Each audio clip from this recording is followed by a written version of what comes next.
The rain that night seemed to carry the weight of the world, as if the sky were crying along with Helena, the house where she lived and which she helped build brick by brick alongside her husband. Maurício glowed in the darkness with its lights on, but there was something different. A strange silence, heavy, as if the very walls knew that something terrible was about to happen. Helena came home early from work that night. The smell of car smoke from the street, the cold sensation on her face, and the tightness in her chest felt like signs that something was about to collapse, but she still didn't know that her entire life was about to be torn from her. Hands with a brutality strong enough to break anyone. The door was unlocked. Maurício never left the door unlocked. Her heart beat faster. She entered slowly, with soft steps, as if she were afraid of what she might find. A sweet and unfamiliar perfume filled the air, violently contrasting with the familiar smell of the house. Helena frowned. That scent wasn't hers, nor any friend's. It was something new, something invasive. As she walked, she heard muffled laughter coming from the couple's bedroom. Laughter she hadn't heard from Maurício in years. He had grown cold, distant, always too busy for her. But for someone else, he seemed to have plenty of time. The hallway felt longer than ever.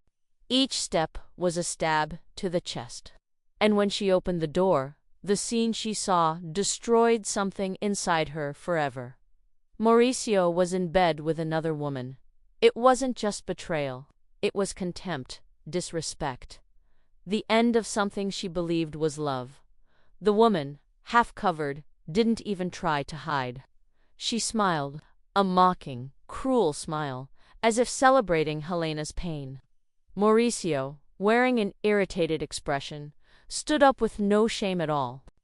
"You shouldn't be here," he said, as if Helena were the intruder in her own house. The words burned like fire. She tried to speak, but her voice failed. She looked around, trying to understand how that home, once so full of dreams, had become a field of humiliation.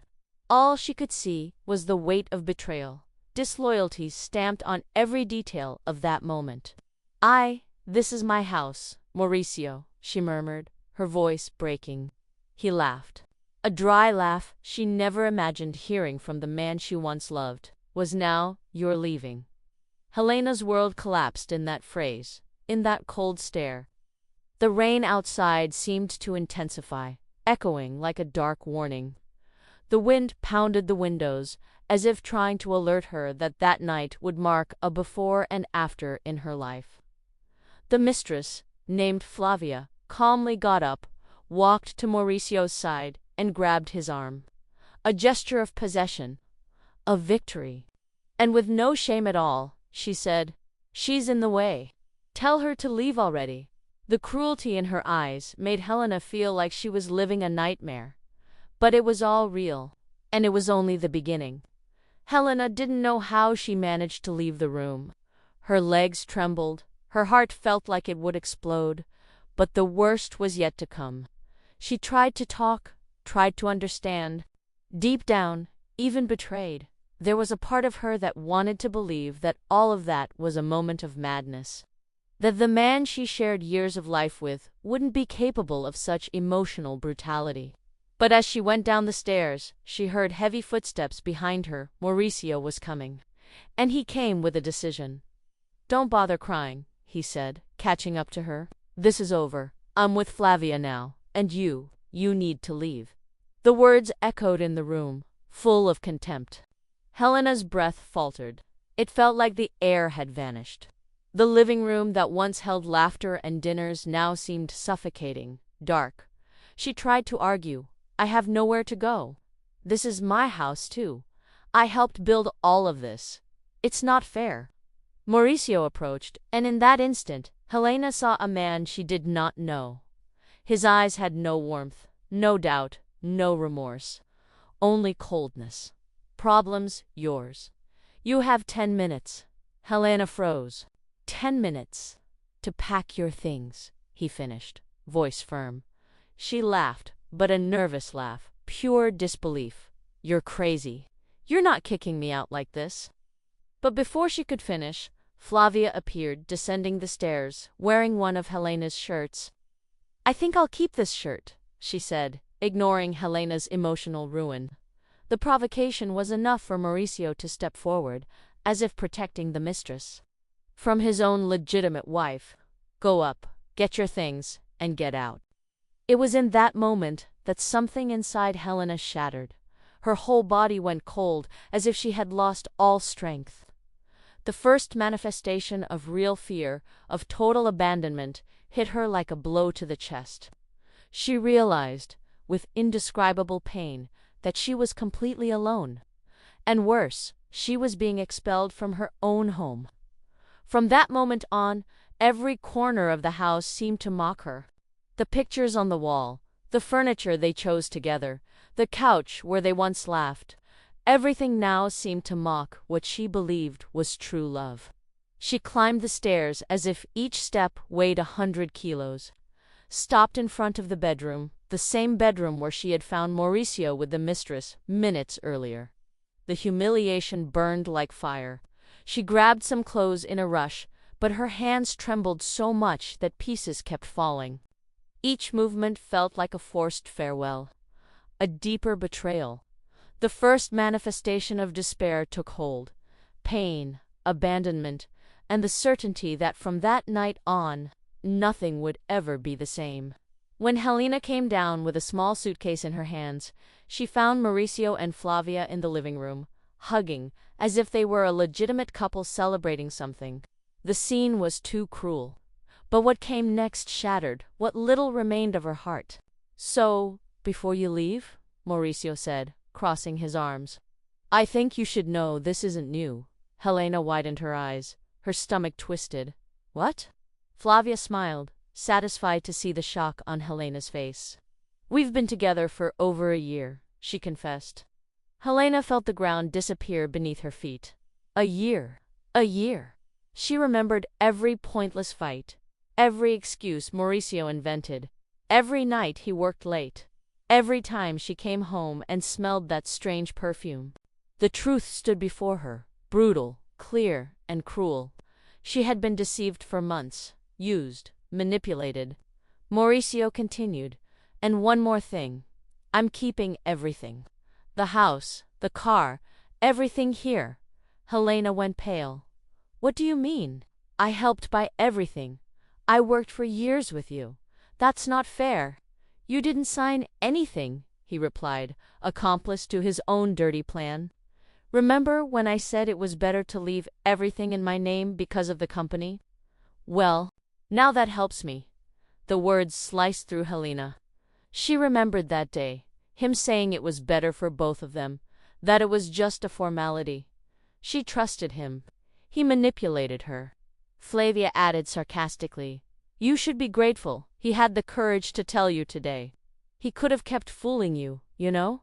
Helena felt her chest tighten.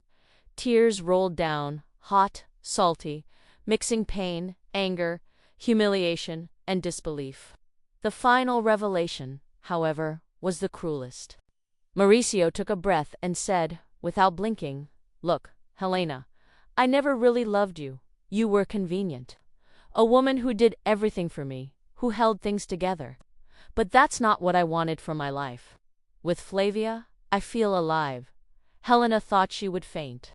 All her history, all the love she had given, everything she had built, was being thrown away like garbage. The pain was so great she couldn't breathe. She tried to speak, but no sound came out. Each revelation, heavier than the last, showed a dark truth. Maurício had planned everything. The betrayal wasn't an accident, it was a decision. And the expulsion was the final blow. Helena left the house, carrying only her suitcase, her trembling body, and her shattered soul. The rain started falling harder, washing her face as if the sky showed solidarity. But inside, nothing could wash that pain. It was the end of a cycle, and the beginning of a much bigger fight. The street felt endless. Rain drenched her hair, her clothes, her suitcase. Cars sped by, splashing dirty water on the sidewalk. But none of that hurt more than the hole in her chest. Helena walked aimlessly. She had no family in the city, nowhere to go. Her phone battery was almost dead, and she had no strength to call anyone. The world felt too dark for someone to reach her at that moment. Tears mixed with rain. She couldn't stop hearing his words. I never loved you. You were convenient.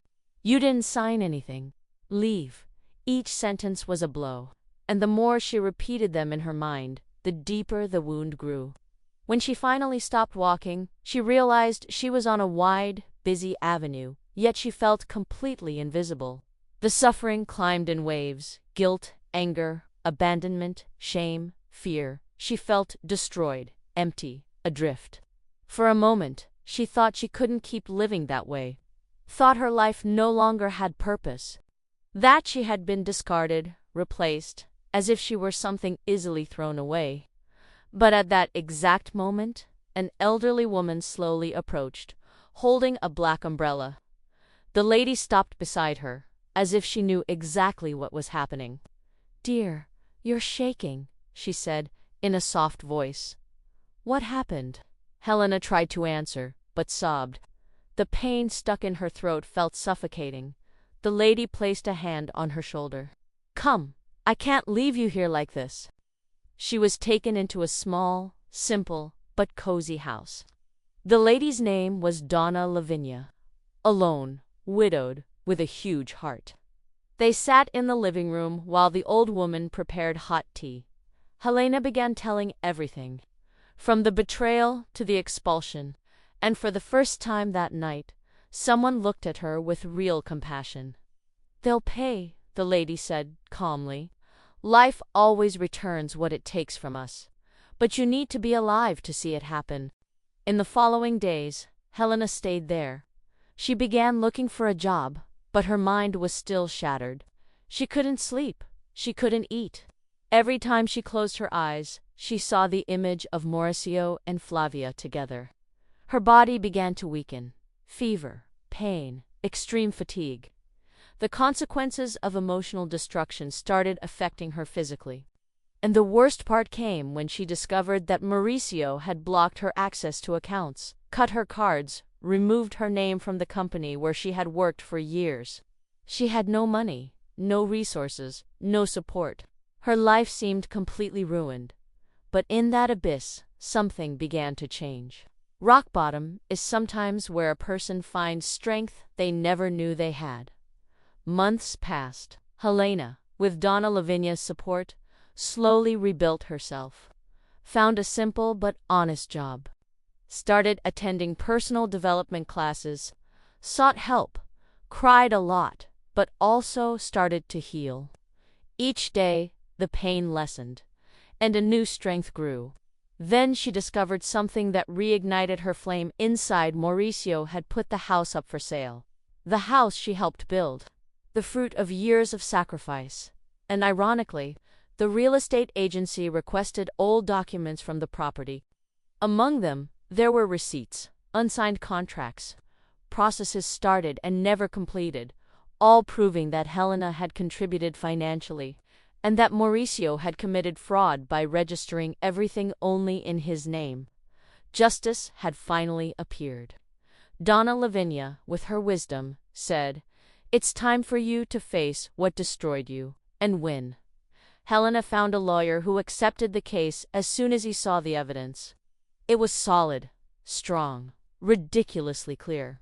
Maurício had not only cheated, he deceived, manipulated, and tried to steal. When the lawsuit was filed, Maurício received the notification, and for the first time in months, he contacted Helena. He called, sent messages, tried to intimidate her, then tried to play the victim, then tried to negotiate. The mistress, Flavia, sent offensive, threatening messages, but Helena was different now.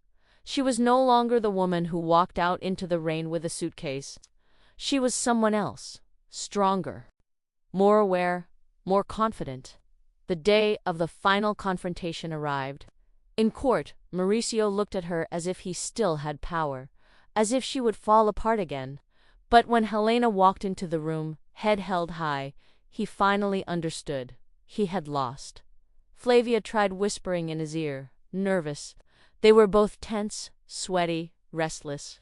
During the session, Helena's lawyer presented everything: bank statements, old conversations, photos, partially signed documents, witness statements.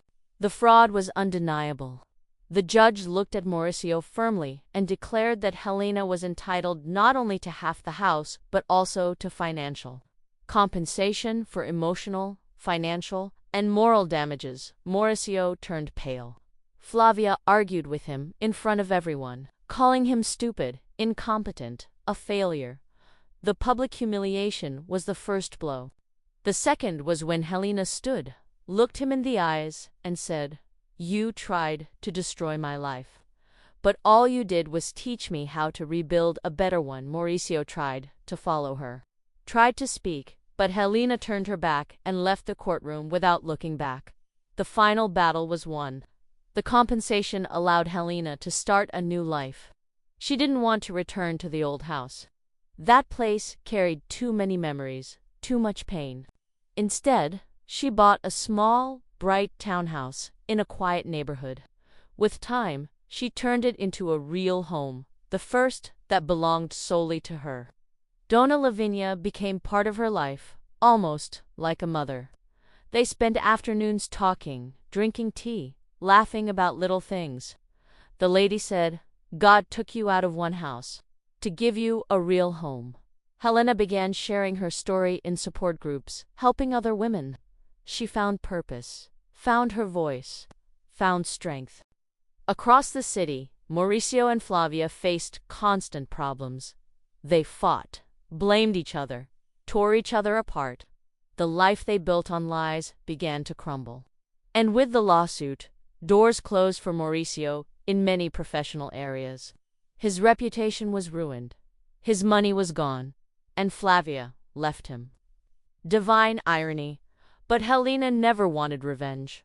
What she wanted was peace, and she found it. A year later, emotionally healed, strong, and renewed, Helena met someone special, a gentle, patient, respectful man who saw in her not a broken woman, but a resilient one. It took time to trust again, but when she finally allowed it, she found a love so light it seemed to heal every scar. Time passed, and her life became everything she never imagined on the night she was expelled from her own home, full, safe, and happy. And one peaceful afternoon, while walking with Dona Lavínia, the lady said, "See, dear, life didn't take anything from you. It just cleared the path to bring you something better." Helena smiled with tears in her eyes. She not only survived, she was reborn. And her new story began exactly the day she believed everything had ended. Even with her life rebuilt, there were nights when Helena still woke up startled, as if she were back in that rain, being expelled, carrying a soaked suitcase and a broken heart. Some traumas took time to fade, and she knew emotional scars didn't follow a calendar. Only time, patience, and courage. She woke up one early morning with a strange feeling, as if someone had called her name. She got up, walked slowly to the window of the new townhouse she had worked so hard to buy.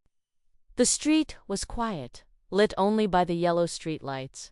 Everything seemed normal, but her heart raced. That's when she saw, across the street, a silhouette standing still, someone watching her. Helena blinked several times. The figure disappeared behind a car. Maybe it was someone passing by, or maybe it was just her wounded mind. She tried to go back to sleep, but the uneasiness lingered. The next morning, she found a white envelope at her door. No sender, no writing, just her name. Her hands trembled when she opened it. Inside, there was only one sentence, written in a handwriting far too familiar. "You shouldn't have gone that far." The ground seemed to shake beneath her feet. The handwriting was Maurício's. Helena took a deep breath, trying to control the wave of fear rising in her throat. She knew he had lost the case, the house, the mistress, even his reputation. She knew his anger was only beginning, and now he wanted answers. wanted to provoke her, wanted to scare her. But she was no longer the woman who walked out into the rain with a suitcase. She closed the envelope and walked to the kitchen, where Dona Lavínia was having her coffee, as she often did when staying over. "Did something happen, dear?" the lady asked. Helena hesitated, then told her everything. Dona Lavínia took a deep breath. Her wise eyes narrowed with concern. People who lose everything when they deserve it often try to destroy what they can no longer have. "You need to be careful," Helena agreed. But deep inside, a spark of determination lit. She would not run anymore. Never again. In the following days, small signs began to appear, like traces left by someone who wanted to remind her of the past. First, anonymous calls. Then, empty messages sent from unknown numbers. Then, wilted flowers left at the door. There was no doubt Maurício was lurking. But why? What did he want? What was he planning? Did he really think he could torment her again? Helena stayed calm, kept every piece of evidence, wrote down every detail. She had learned the greatest lesson of her life: never underestimate a traitor. Until one Saturday afternoon, while walking to the bakery, she heard footsteps behind her. She sped up. The footsteps sped up. She stopped. The sound stopped. She turned slowly. There he was, Maurício, unshaven, worn-down face, disturbed eyes. He no longer looked like the arrogant man who once humiliated her. He looked broken, desperate, but still dangerous. "Helena," he said, approaching. "We need to talk." She took a step back. "We have nothing left to talk about. You destroyed me," he whispered, voice full of rage. "You took everything from me. You destroyed yourself," she replied firmly. "You're just reaping what you sowed." Maurício laughed, an empty, almost insane laugh. "You think it's over? You think you can just live your life, buy your little house, be happy, after everything you did?" Helena kept her gaze steady. "It's over for you, Maurício. For me, it has only just begun." He stepped closer, but Helena raised her phone, already recording with the camera open. "One more step, and this goes to the police," she warned. Maurício stopped. The hatred in his eyes burned like fire. "This isn't over," he muttered before retreating and disappearing into the streets. Helena took a deep breath, but felt her leg tremble. The storm she had defeated was trying to return. But this time, she wouldn't face it alone. In the following weeks, Helena went to the police station and reported everything.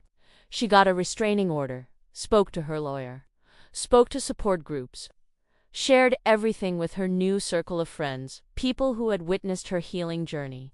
But most importantly, she began writing. Writing her story, writing her trauma, writing her strength.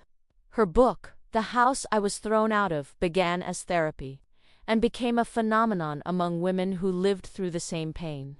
And at the same time, her heart began to open to something new: love. The man she met months earlier, Daniel, was different from all the others. He listened, respected, didn't pressure, didn't invade. He was calm after the storm, a gentle touch after years of emotional blows, peace after chaos. But even then, Helena hesitated. There was still fear inside her, still remnants of the trauma left by Maurício, until the day Daniel, in a simple and tender gesture, said, "I don't want to be your world, Helena. I want to walk beside you while you rebuild yours." That's all it was, then she realized. Some people enter our lives not to save us, but to walk with us while we save ourselves. And Helena wanted, deserved, to be happy.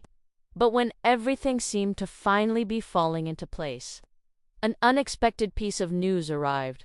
Maurício had been arrested. Not because of her, but for fraud in the company, money laundering, forged documents. His downfall was inevitable. When she heard the news, Helena felt something she didn't expect. Not joy, not revenge, but liberation. It was as if a door she never again had the courage to open had finally been shut forever. By destiny itself. Later that afternoon, she walked to a bridge where she used to watch the city during her worst days. There, where she once cried alone, she now smiled, steady, strong, victorious. Beside her appeared Dona Lavínia.